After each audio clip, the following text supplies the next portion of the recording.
2020년 10월 21일 수요일 아침입니다. 오늘 우리가 함께 볼 말씀은 창세기 46장 29절에서 34절까지의 말씀입니다. 창세기 46장 29절 말씀부터 읽겠습니다. 요셉이 그의 수레를 갖추고 고센으로 올라가서 그의 아버지 이스라엘을 맞으며 그에게 보이고 그의 목을 어긋맞춰 안고 얼마 동안 울매. 자, 드디어 고센 땅에서 요셉이 아버지를 만나는 극적인 장면이 나옵니다. 요셉은 수레를 갖춰서 고센으로 올라가죠. 수레를 갖추다 하는 말은 요셉의 권위, 총리로서 위엄 이런 것들을 나타내고 또 이 만남의 중요성을 보여주는 그런 장면입니다. 그에게 보였다 그랬어요.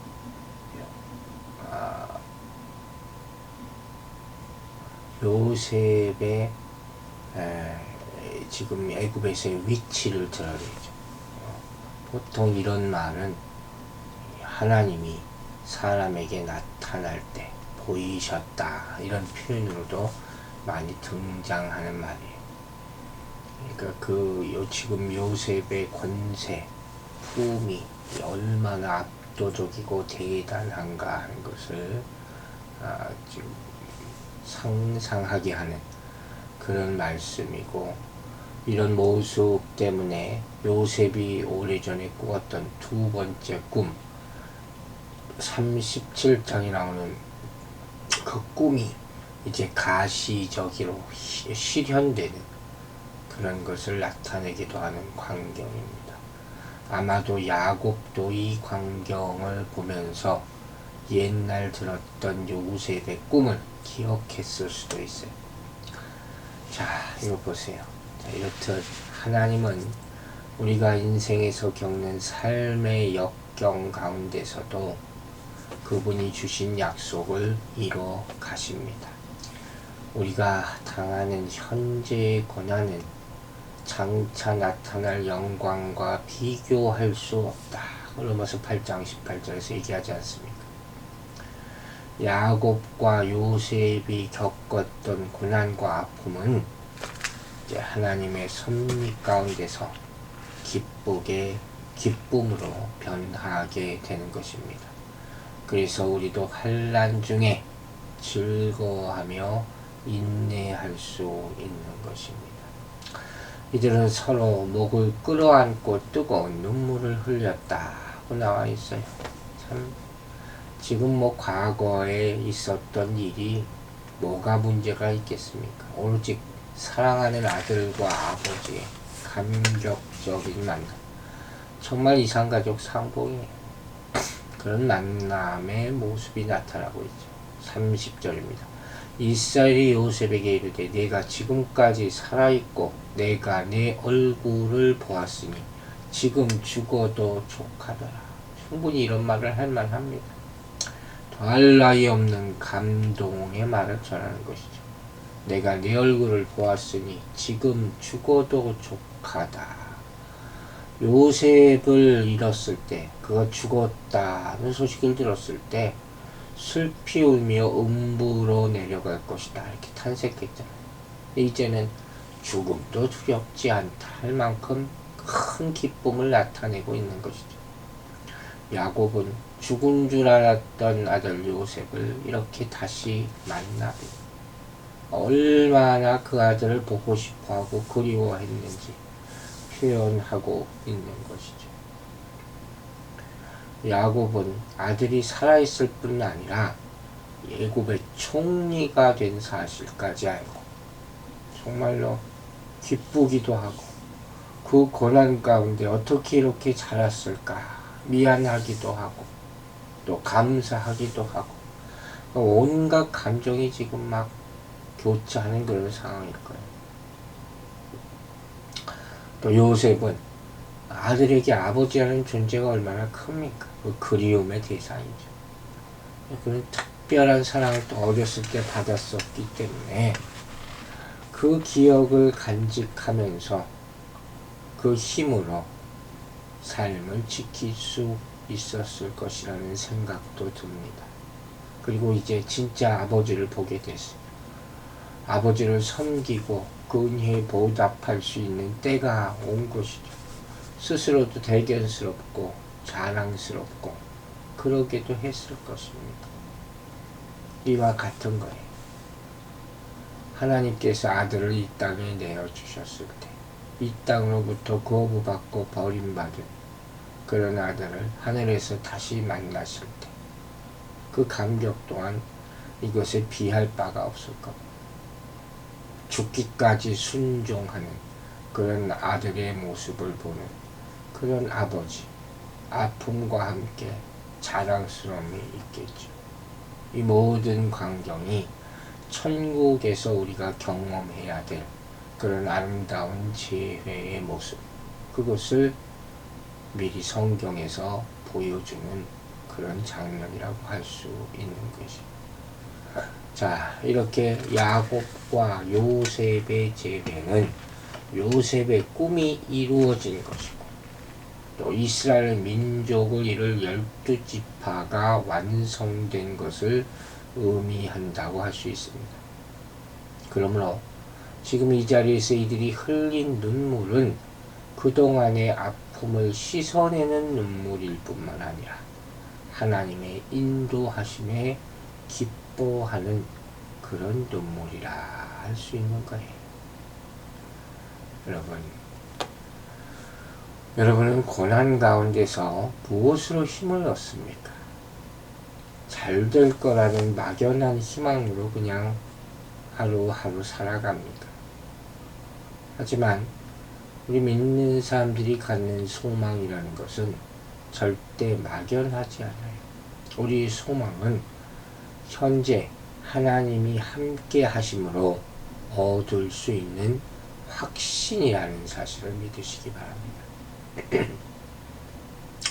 그 많은 고난 가운데 요셉은 하나님이 함께 하심으로 형통하게 되었고 그의 고난은 결국 이스라엘을 구원하는 도구가 된 것입니다. 이렇게 임마누엘이신 주님이 우리와 함께 하시기에 고난 없이 모든 일이 잘 될 것이라고 생각하는 것은 잘못이에요. 우리도 주님처럼 고난을 받습니다.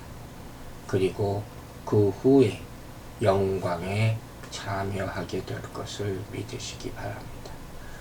31절 보겠습니다. 요셉이 그의 형들과 아버지의 가족에게 이르되 내가 올라가서 바로에게 아뢰어 이르기를 가나안 땅에 있던 내 형들과 내 아버지의 가족이 내게로 왔는데. 자, 요셉은 아버지와의 감격스러운 상봉을 한 후에 곧바로 현실적인 문제로 들어가죠. 이제 요셉의 주된 관심사는 뭡니까? 아버지와 그의 가족이 애굽에서 안전하게 지내는 것.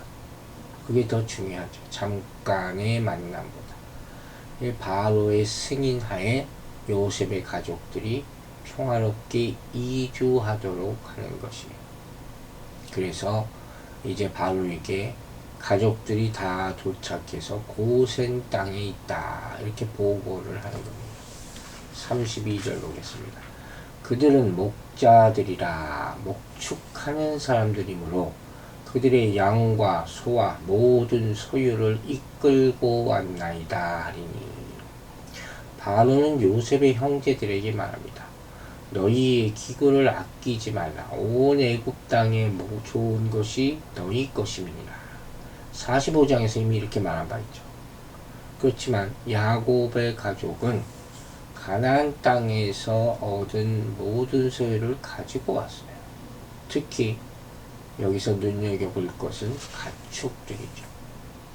사실 이 가축은 야곱의 가족들이 이동하는 데 방해가 될 수도 있고 또 불편을 초래할 수도 있는 것이었어요. 하지만 이 가축들이 결국 이들이 애굽이 아니라 고센 땅에서 살 수 있는 근거가 되고 혹시 발생할 수 있는 이해관계를 단절시키는 타당한 이유가 됩니다. 자, 이게 무슨 얘기냐? 보세요. 가나안 땅에서 그들이 가지고 온 가축들과 재물들, 이것은 그들이 이곳에 와서도 애굽에서 바로의 큰 도움 없이 독립적으로 살 수 있는 근거를 제공했다는 거예요. 이런 모습들은 야곱의 가족이 애굽의 총리인 요셉과 바로와 애굽 사람들에게 어떤 부담도 지우지 않으려는 그런 의도가 있다는 거죠. 또 그들이 가축을 데리고 왔기 때문에 가축을 기르기 위한 목초지가 필요하다는 것을 암시하는 그런 모습이기도 합니다. 자, 이제 계속 전개되는 말씀을 봅니다. 33절과 34절이에요. 바로가 당신들을 불러서 너희의 직업이 무엇이냐 묻거든 당신들은 이르기를 주의 종들은 어렸을 때부터 지금까지 목축하는 자들이온데 우리와 우리 선조가 다 그러하니이다 하소서. 애굽 사람은 다 목축을 가증히 여기나니 당신들이 고센 땅에 살게 되리라. 요셉이 지금 코치를 하는 거예요. 바로를 만나면 이렇게 얘기하라고. 뭐라고 하라는 거예요? 자신들이 목자다 하는 것을 강조하라는 거예요. 왜? 그들이 애굽의 정치에는 관심이 없다는 사실을 결국 보이게 하는 거예요. 혹시나 나중에 충돌할까봐. 그죠? 정치인들은 다 그래요. 누구나 친인척 이렇게 많이 오면 자신이 피해를 입지 않을까.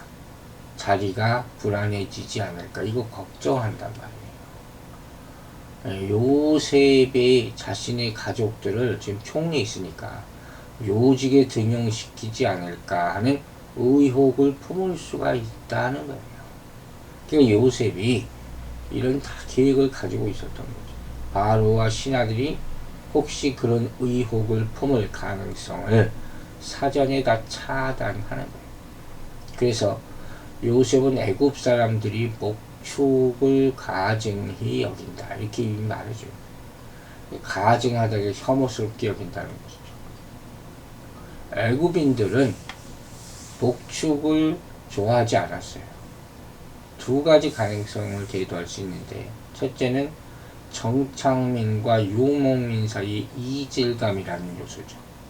애굽인 농사를 주업으로 하는 정착민들이 반면에 히브리인들은 사막에 걸려 살던 사람들, 목축을 주업으로 하던 유목민이에요.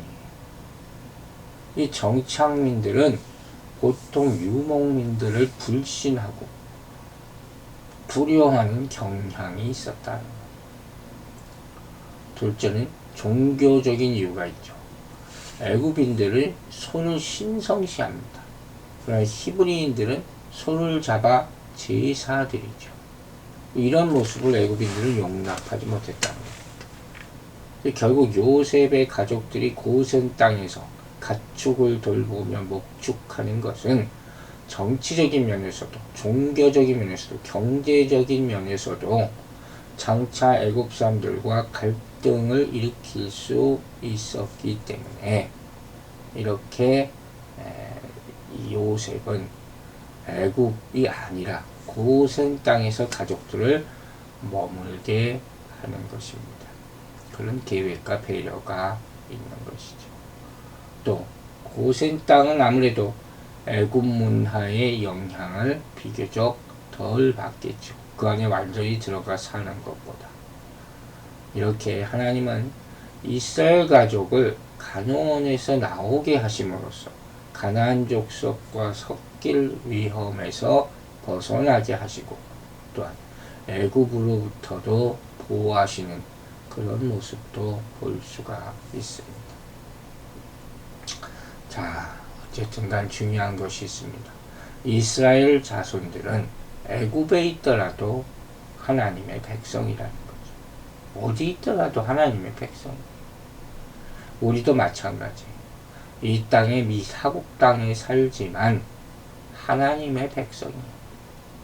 그러므로 우리 신자들은 세상과 구별되어 어두운 세상에서 빛을 발하는 하나님의 자녀로 살아가야 할 것입니다. 기도하겠습니다. 아버지 하나님, 야곱가에서의 극적인 장면으로부터 이스라엘이 세워지는 모습까지를 보게 됩니다. 하나님의 백성을 이렇게 타국 땅에 두시는 하나님, 또 이주시키시는 하나님, 움직이시는 하나님, 어디에 우리가 있든지 간에 우리는 하나님의 백성이요 천국이 우리의 본향임을 잊지 말게 하여 주시옵소서. 그에 우리가 있는 곳에서 최선을 다하며 살게 하여 주시고 소금과 빛으로 거룩함을 유지하면서 살 수 있도록 오늘 하루도 축복하여 주시옵소서. 우리 성도들을 지키고 보호하여 주시며 어려운 일을 극복할 지혜를 허락하여 주시고 주어진 환경 가운데서 최선을 다하며 선한 영향력을 끼치고 덕을 끼칠 수 있는 구별된 백성으로 살아가게 하여 주시옵소서. 감사드리며 예수 그리스도의 이름으로 기도했습니다. 아멘.